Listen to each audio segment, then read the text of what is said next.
तो स्टूडेंट्स, आज के क्लास में हम लोग पढ़ेंगे स्ट्रेन।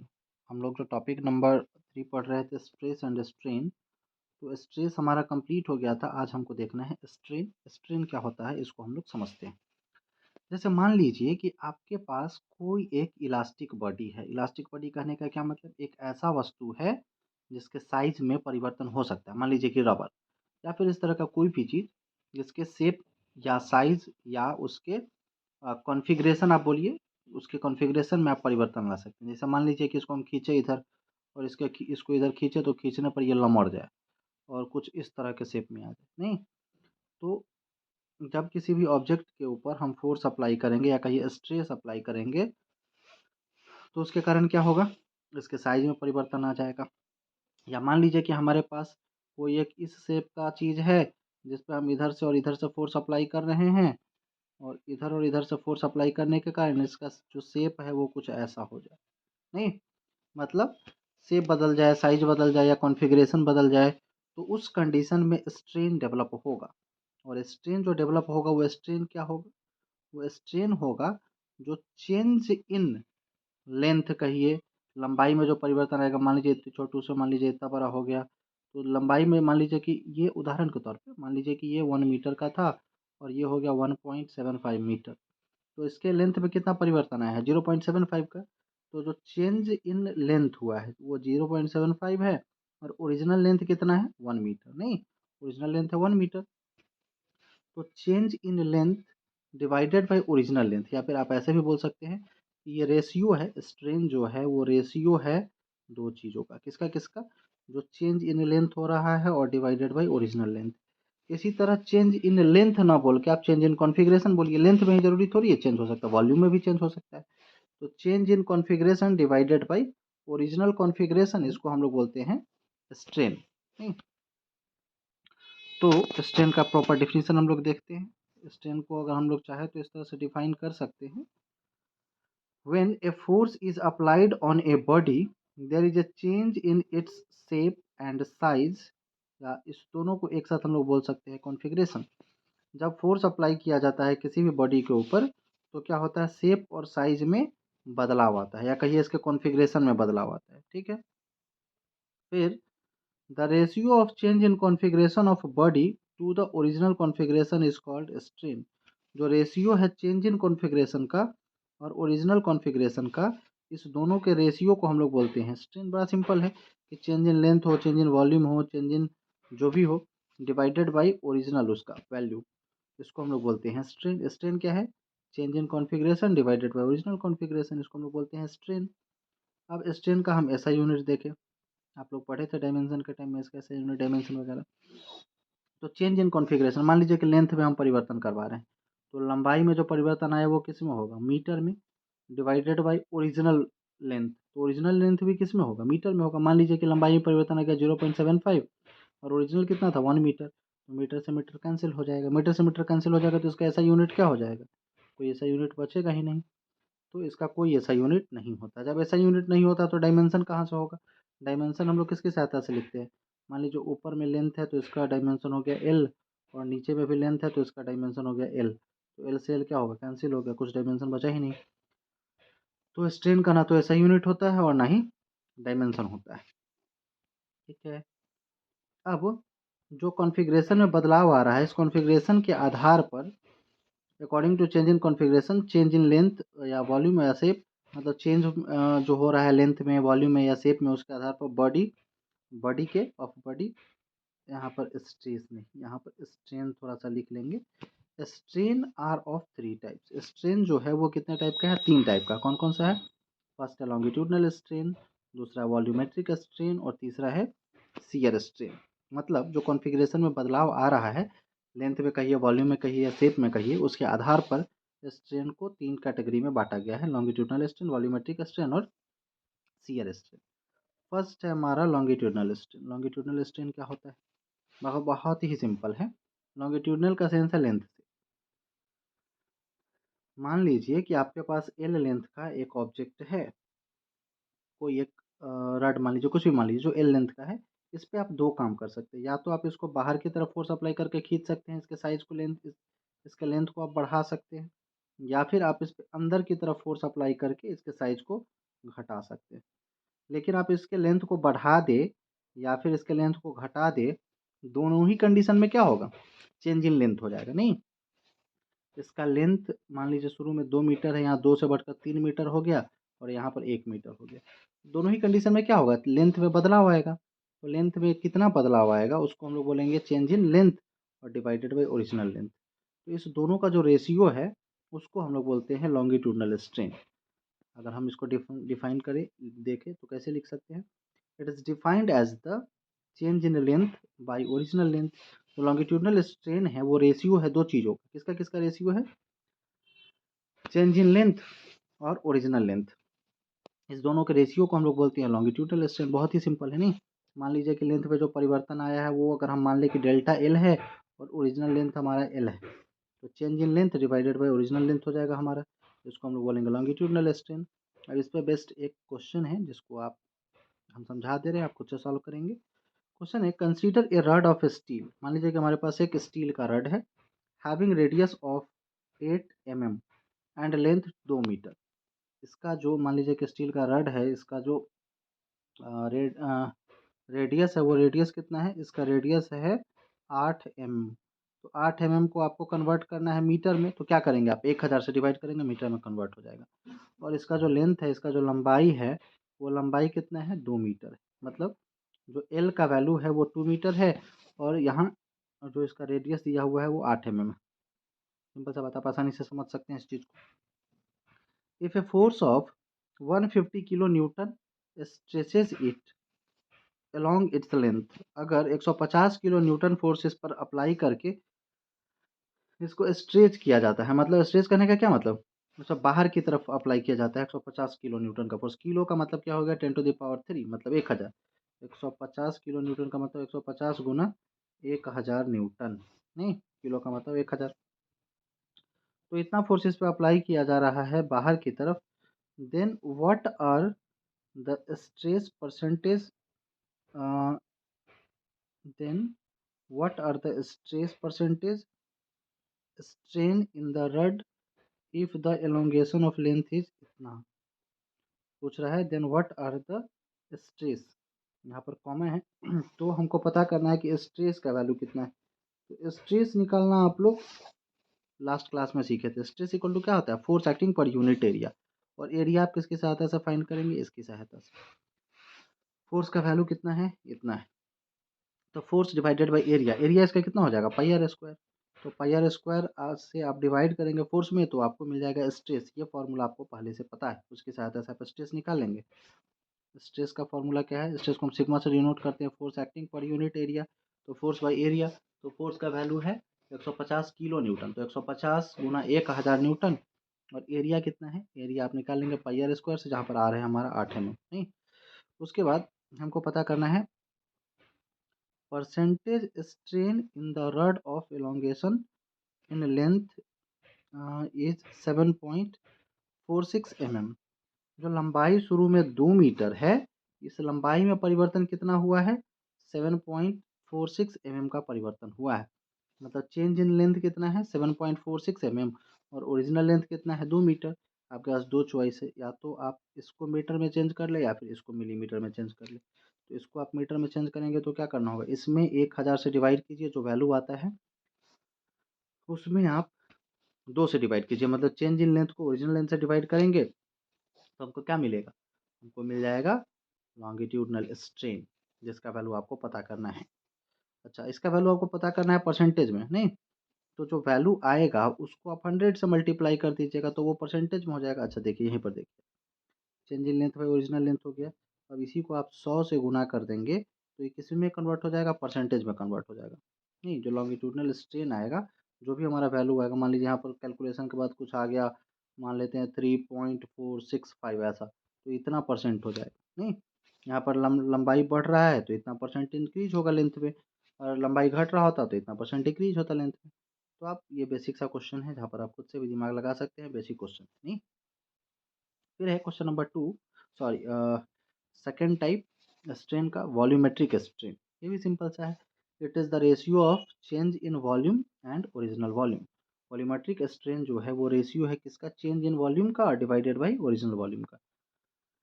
मान लीजिए कि हमारे पास एक स्फीयर है जिसको आप इधर से दबा उबा के आप इसका साइज़ को क्या कर दिए, कम कर दिया, अब इसका साइज़ इतना कर दिया, तो इसके इसके वॉल्यूम में चेंज आया। मान लीजिए कि इसका वॉल्यूम था 1000 मीटर क्यूब और इसका वॉल्यूम हो गया 750 मीटर क्यूब, तो वॉल्यूम में बदलाव आया कितना, 250 का, change in volume divided by original volume. Original हमारा कितना था, 1000 था, तो चेंज इन वॉल्यूम को ओरिजिनल वॉल्यूम से आप डिवाइड करेंगे तो जो वैल्यू आएगा उसको हम लोग बोलेंगे वॉल्यूमेट्रिक स्ट्रेन। नहीं,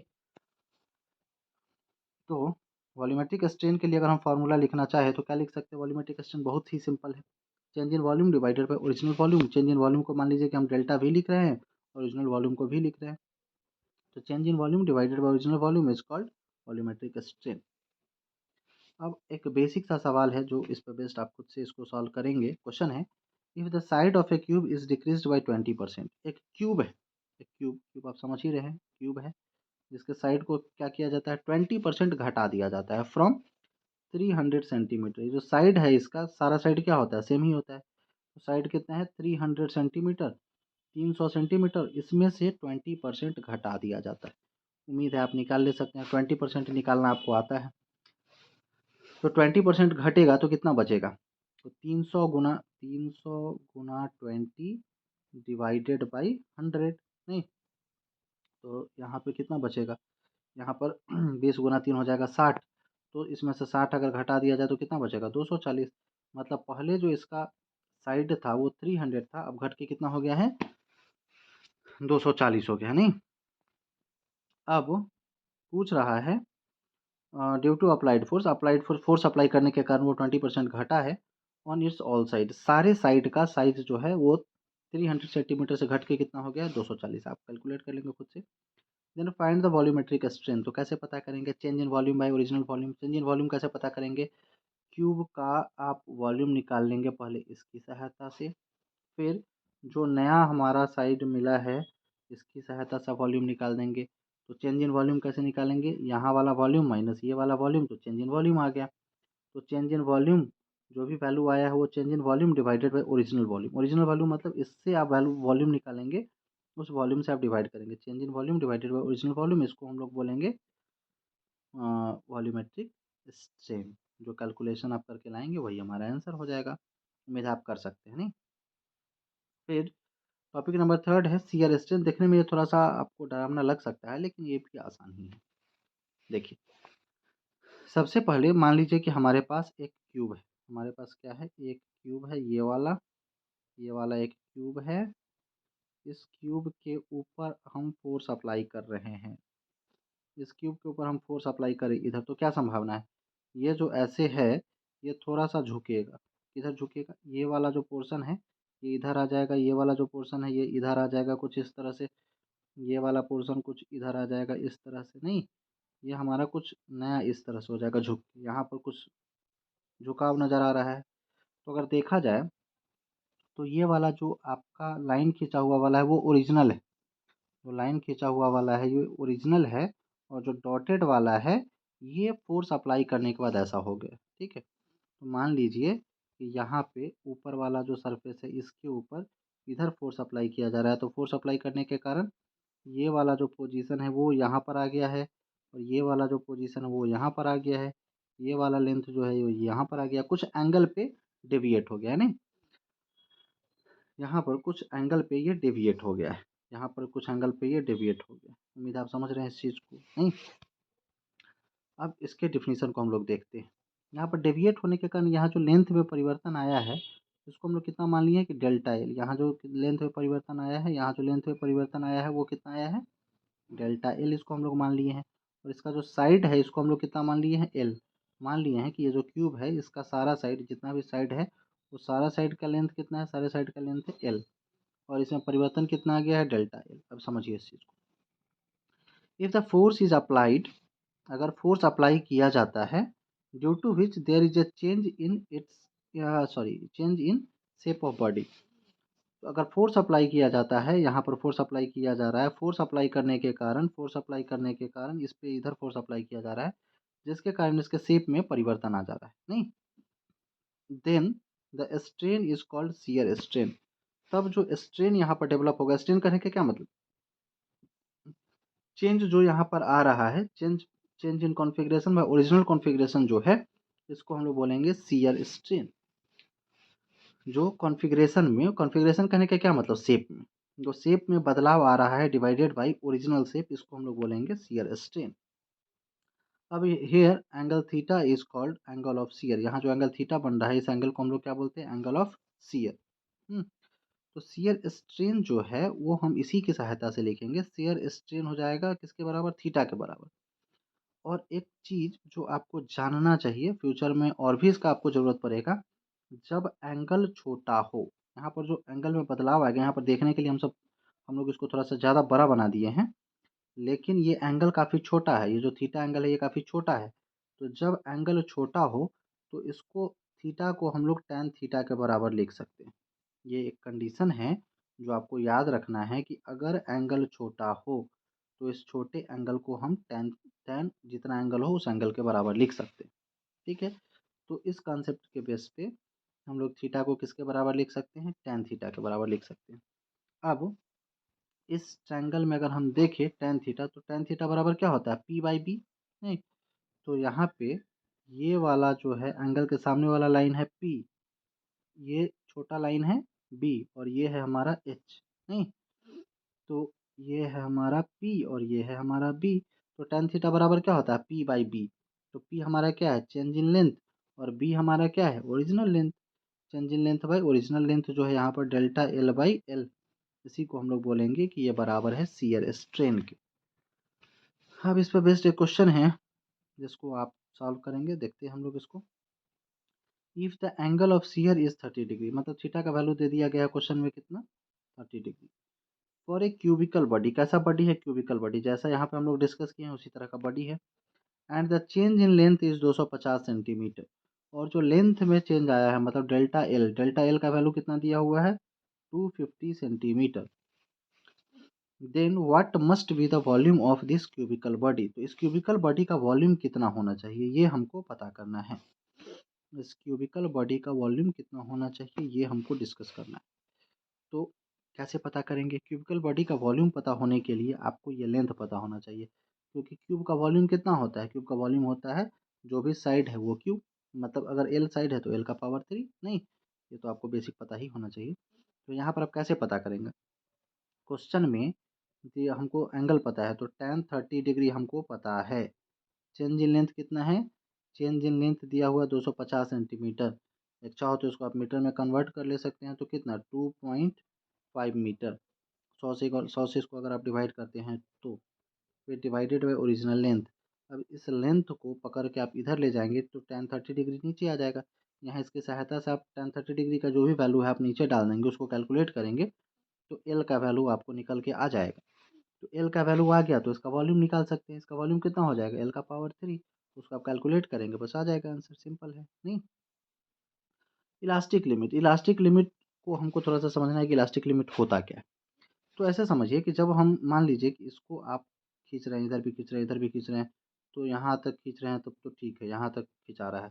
लेकिन इससे थोड़ा भी ज़्यादा कर रहे हैं तो ये मान लीजिए ऐसा हो जा रहा है, यहाँ से ये टूट जा रहा है, यहाँ से ये बीच में से ब्रेक हो जा रहा है। तो वैसा कंडीशन जहाँ तक इसको हम खींच सकते हैं उस लिमिट को हम लोग बोलते हैं इलास्टिक लिमिट, और जहाँ पर ये ब्रेक हो जाएगा उसको हम लोग उस कंडीशन को हम लोग बोलेंगे इलास्टिक लिमिट।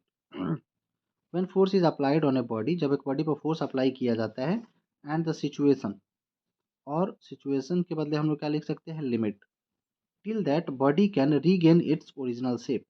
मतलब जब फोर्स अप्लाई किया जाए किसी भी बॉडी के ऊपर और वैसा सिचुएशन जहाँ तक बॉडी को अगर छोड़ दिया जाए तो अपने ओरिजिनल पोजीशन में वापस आ जाए, इस कॉल्ड इलास्टिक लिमिट। जैसे मान लीजिए कि इतना बड़ा है, इसको खींचकर हम इतना बड़ा कर दिए और यहाँ पर इसको हम छोड़ दिए, तो फिर से ये जो है फिर से अपने ओरिजिनल पोजीशन, ये जो है फिर से अपने ओरिजिनल पोजीशन ऐसे हो जाए, इतना ही बड़ा हो जाए, तो इस लिमिट को हम लोग बोलेंगे इलास्टिक लिमिट।